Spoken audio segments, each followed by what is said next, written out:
ഇപ്പോഴത്തെ വീണ്ടും ഗുജറാത്തിലെ കൃഷിഭൂമികളിലൂടെയാണ് ഞാൻ യാത്ര ചെയ്യുന്നത്.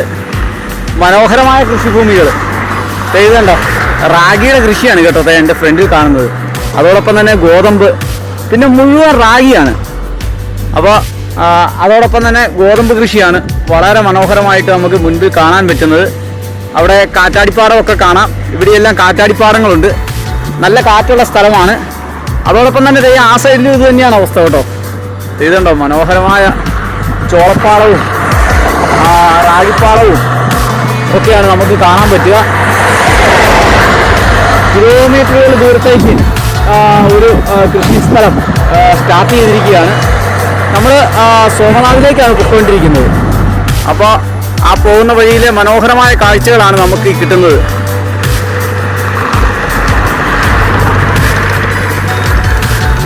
അപ്പോൾ ഈ കാഴ്ചകളിലൂടെ നമ്മൾ സോമനാഥ് ലക്ഷ്യമാക്കി പോവുകയാണ്.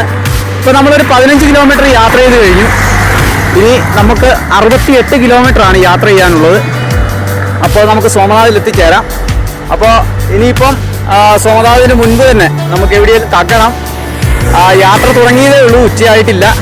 അപ്പോൾ മനോഹരമായി റാഗിപ്പാടത്ത് കയറാൻ നമ്മളിങ്ങനെ യാത്ര ചെയ്തുകൊണ്ടിരിക്കുകയാണ്. വളരെ സന്തോഷകരമായ യാത്രയാണ് ഇന്ന് രാവിലെ നമുക്ക് ലഭിച്ചിരിക്കുന്നത്. അപ്പോൾ ശരി, ജോപ്പൻ്റെ യാത്ര തുടരുകയാണ്. അപ്പോൾ സമയം 11 മണിയായി. രാവിലെ ഒന്നും കഴിച്ചിട്ടില്ല, കഴിക്കാതെയാണ് ഇറങ്ങിയത്. അപ്പോൾ ഒരു ചായ കുടിച്ചു, കുഞ്ഞിക്ക് പാല് കൊടുത്തു. അതിനുശേഷം ഈ കടയിൽ വന്നിട്ട് ഫുഡ് കഴിക്കാമെന്ന് ഓർത്താണ്. അപ്പം മേത്തിയുടെ പൊറോട്ട ഉണ്ടെന്നാണ് പറഞ്ഞത്. അപ്പോൾ പൊറോട്ട കഴിച്ചിട്ട് പതിയെ നമുക്ക് യാത്ര തുടരാമെന്നാണ് വിചാരിക്കുന്നത്. അപ്പോൾ മനോഹരമായ രീതിയിൽ സ്വാഗതം നടത്തുന്ന ഒരു ബോർഡ് കേട്ടോ. കൊള്ളാം, അടിപൊളി. ഇതാണ് കട.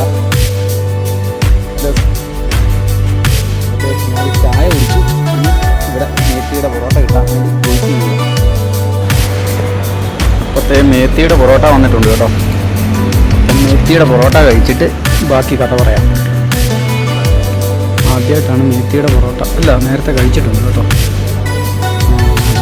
കപ്പത്തൈരുണ്ട്, അച്ചാറുണ്ട്, പിന്നെ മുളക്, ഇവിടുത്തെ പ്രധാന സാധനം.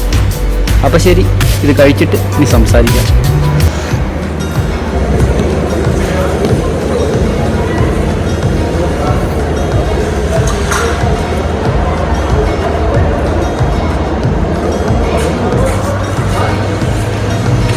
കൊള്ളാം കേട്ടോ, നല്ല അടിപൊളി സാധനം.